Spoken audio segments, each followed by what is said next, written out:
ঘরোয়া কিছু উপকরণ দিয়ে এরকম মজাদার রেস্টুরেন্টের খাবার যদি বাসায় রান্না করা যায় তাহলে তো আর মন্দ হয় না, তাই না? আর যখনই আমি এই খাবারটা বাসায় বানাই আমার বাচ্চারা তো খুশিতে আত্মহারা। আসসালামু আলাইকুম, সবাই কেমন আছেন?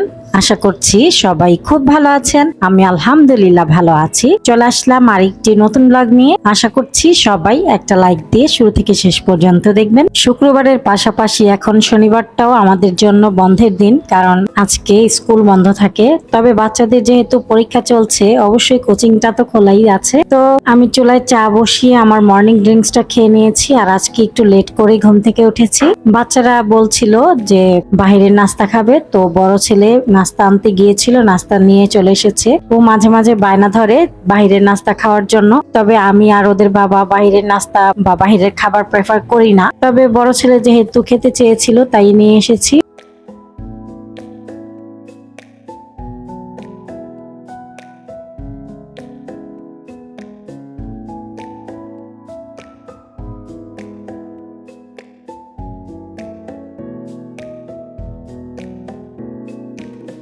আমি একটু বুটের ডাল দিয়ে খেয়ে তারপরে তন্দুরি রুটি দিয়ে চা খাবো। আর ওদের সবাইকে নাস্তা দিয়েছি।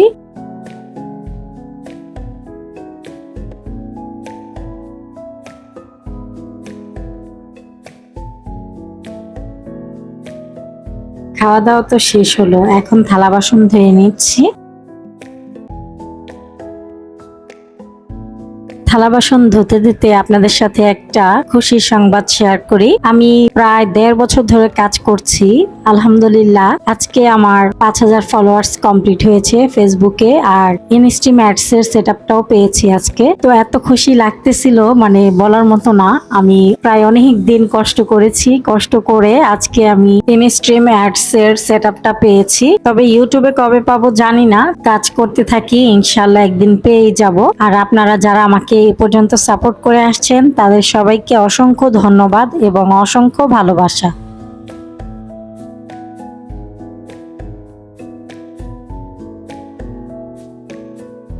ফ্রাইড রাইস রান্না করব, এই জন্য রাইসটাকে সেদ্ধ করে নিব। আর সেদ্ধ করার জন্য আমি রাইস কুকারে দিয়ে দিচ্ছি। আমি এখানে 3 পোয়া পোলার চাল নিয়েছি। এখন আমি ভালো মতো ধুয়ে রাইস কুকারে বসিয়ে দিব। এখানে আমি কিছুটা রান্নার তেল দিয়ে দিলাম আর একটু লবণ দিয়ে দিলাম। ভালো মতো মিশিয়ে এখন রাইস কুকারে বসিয়ে দিচ্ছি।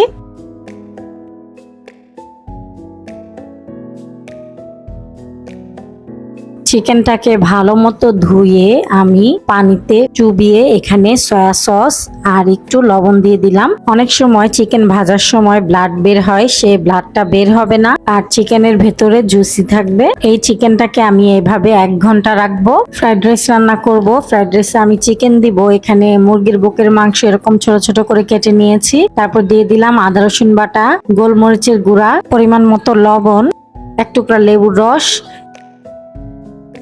একটুখানি গরম মশলার গুঁড়া, একটু জিরার গুঁড়া, একটু লাল মরিচের গুঁড়া। তারপর খুব ভালোভাবে মিক্সড করব। এখন ফ্রাইড রাইসের জন্য যা যা সবজি আছে সবকিছু কেটে নেব। সে পর্যন্ত এই চিকেনটা ম্যারিনেট হতে থাক। আর এই চিকেনগুলো 1 ঘন্টার মতো ভিজিয়ে রেখেছিলাম, এখন একটা চালনির সাহায্যে ঝরিয়ে নিচ্ছি।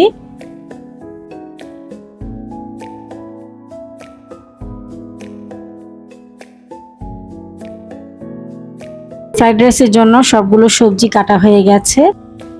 এখানে নিয়েছি সবুজ ক্যাপসিকাম, পেঁয়াজ পাতা, বরবটি, কাঁচামরিচ, রসুন কুচি, বাঁধাকপি, গাজর। আপনারা চাইলে আরো অনেক ধরনের সবজি নিতে পারেন। এখন তো বাজারে অনেক ধরনের সবজি পাওয়া যায়, তো আমার ঘরে এগুলোই আছে, এগুলোই আমি কেটে নিয়েছি।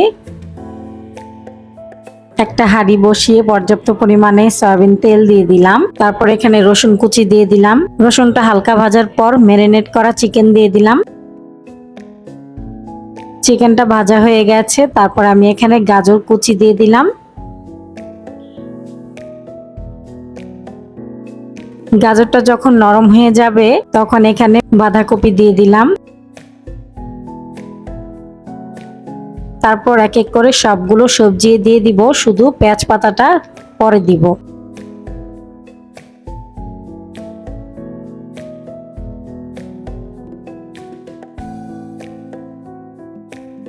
সবগুলো সবজি নরম হয়ে গেছে। তারপরে এখানে মাঝখান থেকে জায়গা করে 2টা ডিম দিয়ে দিলাম। ডিম 2টাকে আমি স্ক্রাম্বল করে নিচ্ছি। তারপর সবগুলো সবজির সাথে মিক্সড করে নিলাম। এখানে দিয়ে দিলাম গোলমরিচের গুঁড়া আর সবজির জন্য লবণ। তারপর এখানে দিয়ে দিলাম আগে থেকে সেদ্ধ করা পোলাওয়ের ভাত। ভাতটা কত সুন্দর ঝরঝরে হয়েছে।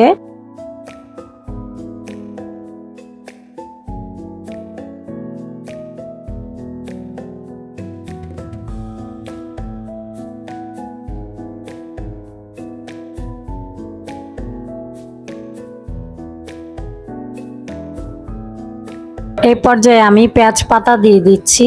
পেঁয়াজ পাতার সাথে পেঁয়াজও ছিল।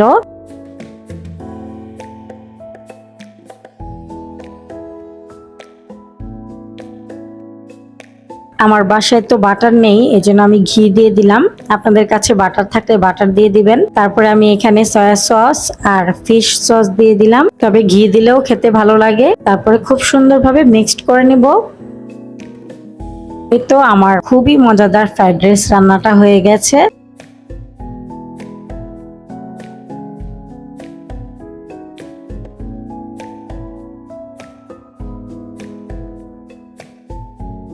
চিকেন ফ্রাইয়ের জন্য চিকেনটাকে ম্যারিনেট করব। এখানে সয়া সস, পরিমাণ মতো লবণ, জিরার গুঁড়া, গরম মশলার গুঁড়া, গার্লিক পাউডার বা রসুন গুঁড়া, পাপরিকা পাউডার,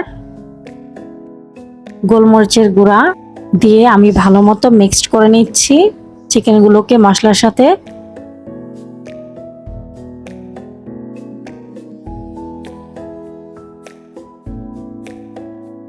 এখানে 3 কাপ ময়দা, পরিমাণ মতো লবণ, গার্লিক পাউডার, কালো গোলমরিচের গুঁড়া দিয়ে আমি ভালো মতো মিক্সড করে নিচ্ছি। আর সবশেষে অরিগানো দিয়ে দিলাম। তো এটাকে মিক্সড করে এক সাইডে রেখে দিলাম। তারপর এখানে লিকুইড দুধ আর একটা ডিম দিয়ে ভালো মতো মিক্সড করে নিচ্ছি।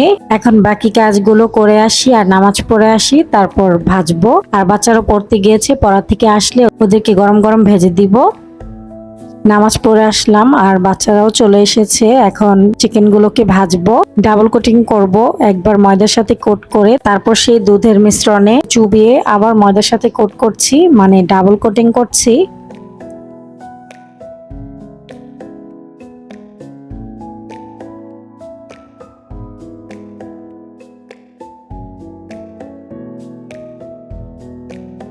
আপনাদের ভাইয়া তো বাসায় নেই, উনি টাঙ্গাইল গিয়েছে আমাদের গ্রামের বাড়ির কাজ করাতে। তো আমরা তো 4 জন ঘরে, 4 জনের জন্য 4 পিস চিকেন ভেজে নিচ্ছি আর বাকিগুলো ফ্রিজে রেখে দিব, আবার যখন খাবো তখন ভাজবো।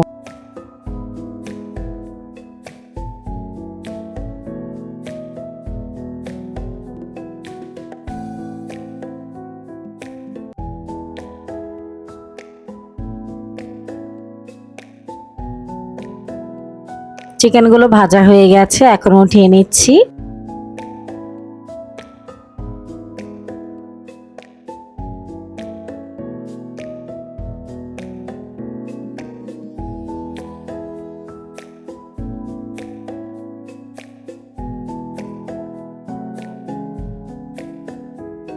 সবাইকে খাবার দিয়েছি, সবাই যার যার খাবার খাচ্ছে। এখন আমি আমার খাবারটা খেয়ে নিব।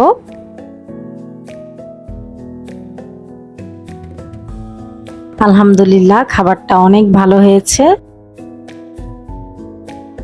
ভিডিওটি ভালো লাগলে প্লিজ একটি লাইক দিবেন। ভিডিও সংক্রান্ত কোনো মতামত থাকলে কমেন্টের মাধ্যমে জানাতে পারেন। আজকের মতো ভিডিওটি এ পর্যন্তই। আবার চলে আসব নতুন একটি ব্লগ নিয়ে। সে পর্যন্ত সবাই ভালো থাকবেন, সুস্থ থাকবেন। আল্লাহ হাফেজ। আর আমার ভিডিওটি যদি ভালো লেগে থাকে তাহলে একটা শেয়ার দিতে পারেন।